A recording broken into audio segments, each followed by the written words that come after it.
तो इस क्लास में क्या पढ़ना है? भारतीय सभ्यता के प्रारंभ। मतलब समझते हो भारतीय सभ्यता के प्रारंभ मतलब क्या होता है? हम कहते हैं ना कि अपन देश सबसे पुराना देश है, कहते हैं कि नहीं? जब इस बार रील वायरल करने लगा था बीजेपी वाला, कट्टर हिंदू है ये वो, उसमें बताया गया था कि हमारा धर्म है जो बहुत पुराना है, हमारा देश है वो भी बहुत पुराना है। कहा गया था कि नहीं? इसका कुछ रीजन है, इसका कुछ इतिहास है, समझे? ये इतिहास के पीछे क्या है इसको हम पढ़ते हैं। आप लोग सिंधु घाटी के बारे में सुने हो? नहीं सुने हो? आप एक फिल्म देखे हो मोहनजोदाड़ो? नहीं देखो, ऋतिक रोशन का है, बहुत गजब का मूवी है मोहनजोदाड़ो, समझे? हाँ फिल्म है। मोहनजोदाड़ो, समझे? तो उसमें में हमारा पुराना जो देश था, जो हमें जो ये भी भारत मिला है ना, भारत से पहले वाला देश, पुराना सभ्यता, जो कि ईसा पूर्व, मतलब ये जो ईस्वी चल रहा है ना 100 तक, इससे पहले वाला, समझ गए? हाँ, तो इससे पहले वाला जो भी सभ्यता था उसके बारे में हम लोग जानेंगे आज कि वो कैसा था, किस प्रकार से था, कितना विकसित था, समझे? वो कहते हैं ना कि अंग्रेज सब, जब अंग्रेजी था वो सब आदि मानव बन के घूम रहा था, तब हम सब इंसान बन गए थे, मतलब समझे? जब वो जंगली था तब हम लोग आदमी के रूप ले लिए थे, हम लोग खेती करने लगे थे, तब तक लोग शिकारे करने में लगा था, समझे? तो आज हम कुछ पढ़ेंगे। भारतीय सभ्यता का प्रारंभ सिंधु नदी और उसके सहायक नदी क्षेत्र में हुआ। अच्छा, सिंधु नदी, सिंधु नदी बहुत ही बड़ा योगदान डालती है, समझे? किस चीज में? भारत के सभ्यता को बनाने में। सबसे पहला जो हड़प्पा सभ्यता है, सिंधु घाटी सभ्यता है, इसको बनाने में सिंधु घाटी का बहुत ही बड़ा योगदान है। कैसे है? क्योंकि सिंधु घाटी एक नदी था, समझे? सिंधु नदी, आप लोग जन गण मन जानते हो? तो सिंध मराठा उच्चकल बंगा पढ़ते बोलते हो नहीं बोलते हो? तो सिंध मराठा मतलब महाराष्ट्र, समझे? उच्चकल बंगा मतलब हर एक चीज में। अभी सिंध, सिंध है वो कहाँ है? पाकिस्तान में है, यहाँ पे बताया गया है। अभी कहाँ है? पाकिस्तान में, सिंध और पंजाब, समझे? ये क्षेत्र में भी पहले हमारा जो सभ्यता था वो था, समझे? तो भारतीय सभ्यता का प्रारंभ सिंधु नदी और उसकी सहायक नदी क्षेत्र में हुआ। इसे हड़प्पा सभ्यता या सिंधु घाटी सभ्यता बोला जाता है। इसे सबसे प्राचीन नगरीय सभ्यता भी माना जाता है, अर्थात सबसे पुराना जो नगरीय सभ्यता था ना, मतलब नगर जैसा कोई बसा था, समझे? पहली बार दुनिया में जो कि शहर बनाया गया था वो क्या था? सिंधु घाटी सभ्यता था, समझे? उसमें आपको चौखोट रोड था, उसमें नली गली सबका व्यवस्था था, समझे? अब सिंधु घाटी सभ्यता किस काल में हुआ? कहोगे ना कि सिंधु घाटी सभ्यता के कब आपके पास प्रूफ है? कोई प्रूफ है कि था उसका कुछ टाइम था 2600 ईसा पूर्व, पहले पता है? जैसे अभी हम लोग क्या कर रहे हैं, अभी हम लोग नहीं, अभी 2026 है, 2026 से क्या होगा? 2025 है ना, 25 से क्या होगा? 26, 26 से 27, मतलब हम लोग 2028 आगे बढ़ते जा रहे हैं ना। ईसा पूर्व में क्या होता था कि हम उल्टा आते थे, समझे? जैसे 2600 ईसा पूर्व हुआ ना, तो इससे बाद हम 2600 से 2500, 2400, 2300, 1900 तक, समझे? ऐसे होता है, समझे? पूरे ये कितना दिन का? 700 वर्ष का ही पूरा सभ्यता था, समझे? कितना वर्ष के? 700 वर्ष के। जैसे कि भारत देश कितना में आजाद हुआ? 200 वर्ष पहले हुआ था कि नहीं? 200 वर्षों तक गुलाम रहा था। अभी 200, 1946 कितना है? हाँ, उतना के बाद अभी नहीं आया है 2046, तब 100 वर्ष में नहीं हुआ, लेकिन 200 वर्षों तक गुलाम था। वैसे 600 वर्ष तक ये कौन सा सभ्यता चला? सिंधु घाटी सभ्यता, जिसको क्या बोला जाता है? हड़प्पा सभ्यता बोला जाता है, समझे? और इस काल को क्या कंसाई युग कहते हैं? कौन सा युग है? कंसाई युग कहते हैं। कौन युग? कंसाई युग कहते हैं।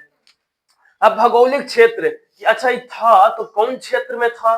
सिंधु घाटी नदी, सिंधु घाटी नदी है, मतलब उसका जो अगल बगल का एरिया है उसी में बसा हुआ था, समझे। जो वर्तमान में कहा है, वर्तमान में आज के भारत के पंजाब, हरियाणा, राजस्थान और गुजरात, इन सब क्षेत्रों में है, समझे। अभी वो क्षेत्र इधर स्थित है, पंजाब, हरियाणा, राजस्थान और गुजरात, और पाकिस्तान के सिंध और पंजाब में, समझे।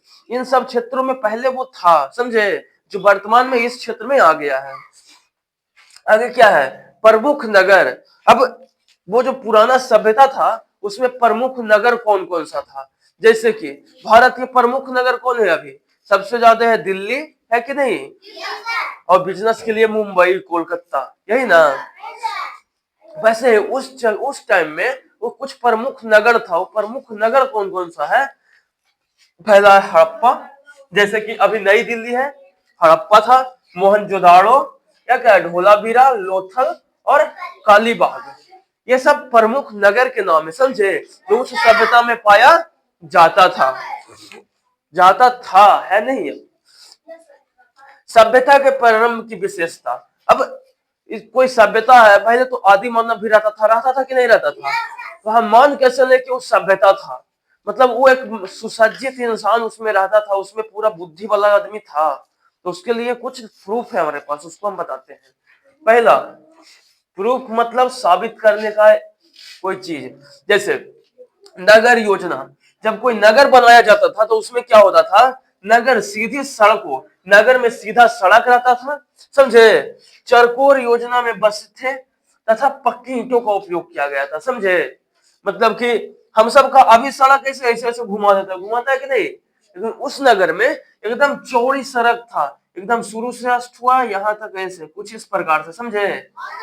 पूरी तरह से एकदम सीधा रोड था, पूरी तरह से पक्का ईंट पका करके, ईंट को भट्ठा में उसको बनाया गया था। ये सब हमारे पास प्रूफ है, अभी ईंट ये सब मिलता है, समझे। उन्नत जल निकास की व्यवस्था। अब पहले के आदमी कौन नदी वाला पानी पी लेता था, पिता के लिए जंगली आदमी, लेकिन हमको कैसे पता चला कि हमारा आदमी था, जो पहले के आदमी था वो सब तो बचल नहीं होगा, वो सब तो मर गया होगा, सभ्यता खत्म हो गया तो, समझे। लेकिन पता कैसे चला कि वो सब इतना ज्ञानी था, उसको पानी निकाले आता था। तो उसके लिए हमको पास कुछ था, घरों और सड़कों से नलियों की व्यवस्था। जैसे घर है और सड़क है, उन सब में नाली दिया गया था, समझे, नाली दिया गया था। इसका मतलब क्या है कि पहले के आदमी जल निकालने लगे भी जानता था, और जल का सही उपयोग करके उससे स्वच्छता भी बनाने के लिए जानता था, मतलब वो स्वच्छ रहने में भी काफी विश्वास करते थे, समझे। हाँ, और उसमें स्वच्छता के प्रति जागरूकता भी था। आगे कृषि का विकास। वो कृषि के विकास का क्या मतलब है कि क्या वो कृषि में सब कुछ करते थे, मतलब वो कृषि भी करते थे, खेती भी करते थे पहले के लोग। जंगली लोग तो कृषि नहीं करते, वो तो शिकार करके खाते थे कि नहीं, लेकिन ये पहले के लोग खाते थे क्या, ऐसा। तो हड़प्पा सभ्यता में क्या पाया गया, गेहूं, कपास जैसी खेती और नदियों द्वारा किया जाता था। मतलब पहले मोटर वोटर तो नहीं था, लेकिन गेहूं और कपास का खेती कौन से, नदी के द्वारा किया जाता था, किसी से, नदी के द्वारा किया जाता था। इससे पता चलता है कि हमारे लोग क्या थे, हड़प्पा सभ्यता के विकसित थे। व्यापार और वाणिज्य। व्यापार मतलब बिजनेस, कोई चीज के आवागमन, ना, समझे। जैसे कि मेरे पास गेहूं हो रहा है, ठीक है ना, तो मेरे पास अगर गेहूं हो रहा है तो हम दूसरे देश में भेजेंगे, कपास और दूसरे में वहां बेचेंगे, मतलब इस सब का भी दिमाग था उनके पास। आंतरिक और विदेशी व्यापार होता था। ये मेसोपोटामिया से व्यापार का प्रमाण मिला। मेसोपोटामिया एक देश है, वहां से इनका प्रमाण मिला कि हाँ व्यापार पहले भी होता था। और आंतरिक और विदेशी व्यापार मतलब समझते हो, आंतरिक व्यापार मतलब देश के अंदर जो व्यापार किया जाता है उसको क्या बोलेंगे, आंतरिक व्यापार। और विदेशी व्यापार जो एक देश से दूसरे देश के बीच में किया जाता है उसको क्या बोलेंगे, विदेशी व्यापार, समझे। आगे है सामाजिक जीवन। सामाजिक जीवन, लोग शांतिपूर्ण जीवन जीते थे और समाज में समानता और संकेत मिला, समानता का संकेत मिला। मतलब पहले के लोग भी काफी शांति से जीवन जीते थे, समझे। उसमें भी एकदम समानता का संकेत मिला कि सब लोग बराबर हैं, ऐसा वहां पे संकेत मिला। अगर धार्मिक विश्वास, वहां पर मात्र देवी, पशुपति, शिव जैसे रूपों की पूजा किया, वृक्ष और पशुपालन का एक प्रमाण मिला। मतलब उस टाइम के लोग भी पूजा करते थे, समझे। और वो भी शिव पार्वती इस तरफ से। पशुपति पता है किनको कहा जाता है, पशुपति कहा जाता है शिव को, समझे, मात्र देवी पार्वती को। इन सब का पूजा उस टाइम भी किया जाता था, समझे। ये सब का प्रमाण वहां मिला, वहां पे मूर्ति मिला है, समझे। आगे है लिपि। अपने चित्र लिपि थी उनकी, अभी भी पूर्ण रूप से पढ़ी नहीं गई, और उनका अपना लिपि था। हमारा हिंदी भाषा का लिपि क्या है? देवनागरी लिपि है कि नहीं? उनका भी अपना लिपि था, जिसको आज तक किसी को पढ़ने ही नहीं आया, समझे। इस लेवल का था, समझे। तो इससे पूरा समय क्या पता चलता है कि हड़प्पा सभ्यता था, जो भारत का सभ्यता का शुरुआत माना जाता है, वो भी काफी विकसित था, समझे। इसलिए कहते हैं कि हमारा मात्र एक देश ऐसा भारत था, जब लोग चलना नहीं जानते थे, लोग बंदर और जंगली के रूप में रहते थे, तब हम लोग राजा महाराजा बनाने लगे थे, समझे। तो हमें गर्व होना चाहिए हमारे देश पर कि हम लोग इतने प्राचीन देश से बिलोंग करते हैं का। तो आज के लिए इतना ही, अगला क्लास में फिर हम मिलते हैं।